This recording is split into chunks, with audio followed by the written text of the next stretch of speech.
exceeding great reward.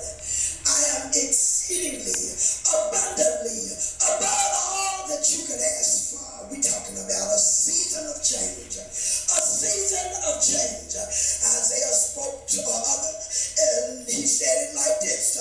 For unto us a child is born. He came to a woman by the name of Mary. This woman had a name.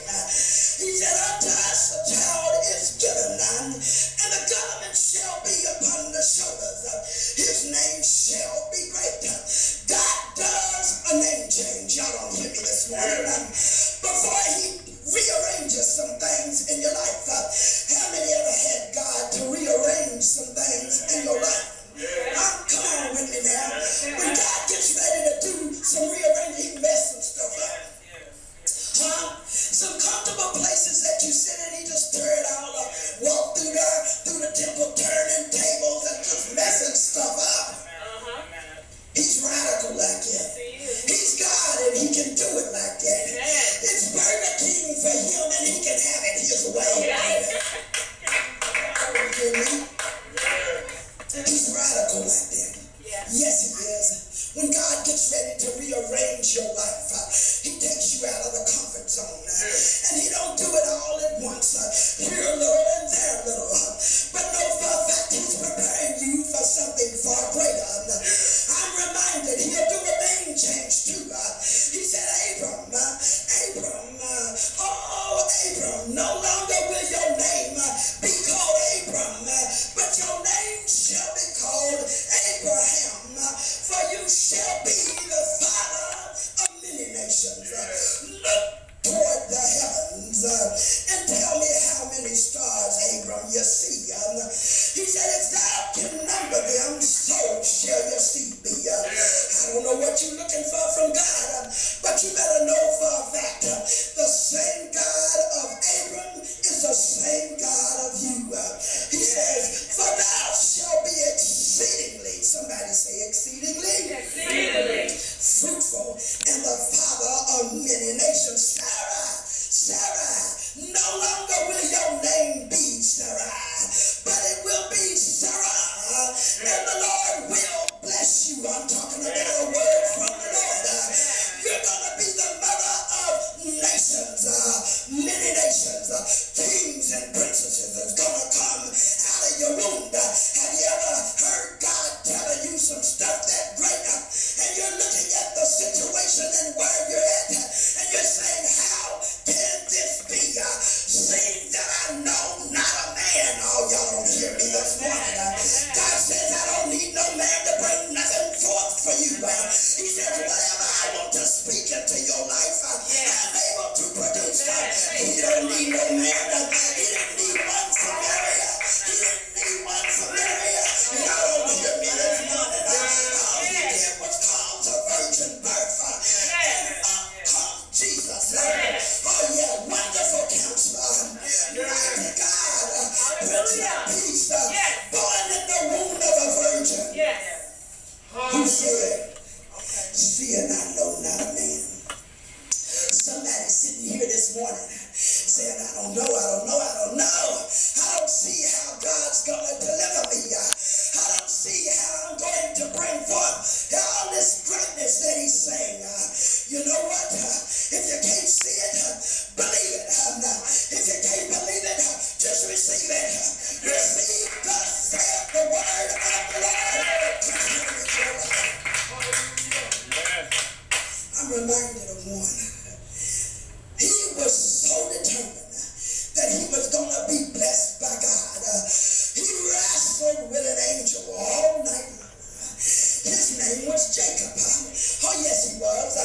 He wrestled, and you know what thing I believe? I believe Jacob was getting ready to win with that angel, because the Bible says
broke a bone. Do you know what a dislocated hip could have possibly felt like?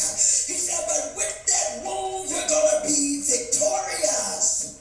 Amen. And no longer will your name be Jacob, but Israel. Come on and put your hands together. We're talking about a changed name, rearrangement, your perception, your pronunciation over your life. Pastor always says, become your own prophet. Don't always be looking for the man and the woman of God to speak a word into your spirit. Speak your own word into your spirit. Tell yourself what God says. What is more profitable anyhow? The word that we can say over you are the word that God says to you.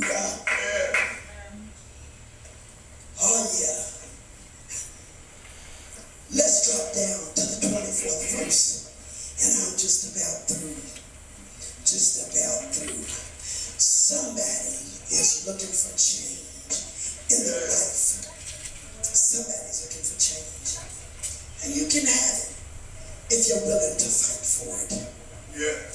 If God took time to speak to little old you, we're talking about the God that sits so high.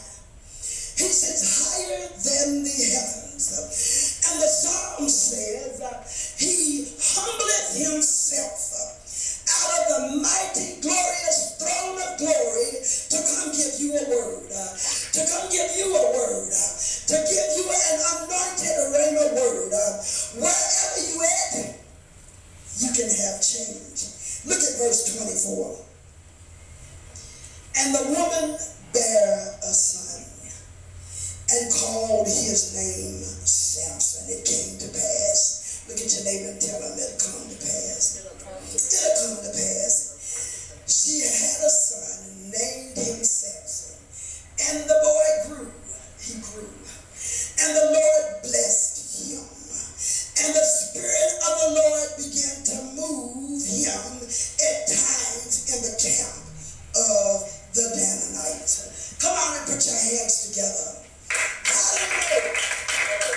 don't know what it is you're wanting God to do in your life. But know for a fact, if you can see what he sees, if you can hear what he says, if you can hold true to the promise and the covenant agreement, you can have what he has. That woman that was visited by an angel by the name of Gabriel, he said unto her, and I want you to stand to your feet this morning.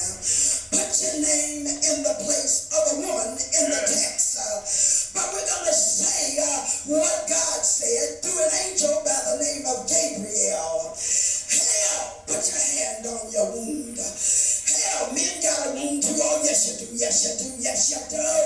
You got a wound. You got a spiritual wound. You got a place where God wants to develop some things in your life. He wants them to come forth. And the only way they're coming forth if you speak to yourself. If you pronounce some things over your life. Now y'all got to get radical and you got to be real about it. Look into the wound